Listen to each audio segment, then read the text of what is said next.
So what's interesting is there are viruses that can cause corneal infections, and somebody asked about the herpes virus. And there's a couple different types of herpes virus. There's herpes simplex 1, herpes simplex 2, herpes zoster.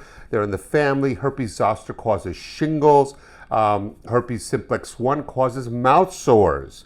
Herpes simplex 2 is the genital herpes we all know and want to make sure we don't get. But herpes simplex 1 is present in 96% of people. Herpes zoster is present in quite a lot of people.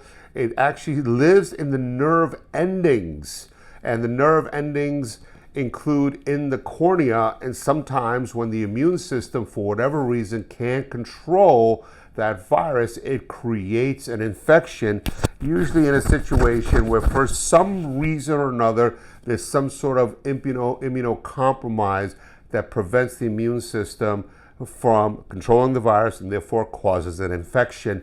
And these are treatable with medications. In some cases, though, it leaves behind significant scarring. And that's where some people come to me because they've had these viral infections with severe scars that we actually repair by removing the scar tissue and removing the irregularity that comes with the scar tissue to restore vision. But this is something that can occur and actually in most cases is treated and doesn't leave behind a lot of scarring and just kind of goes away.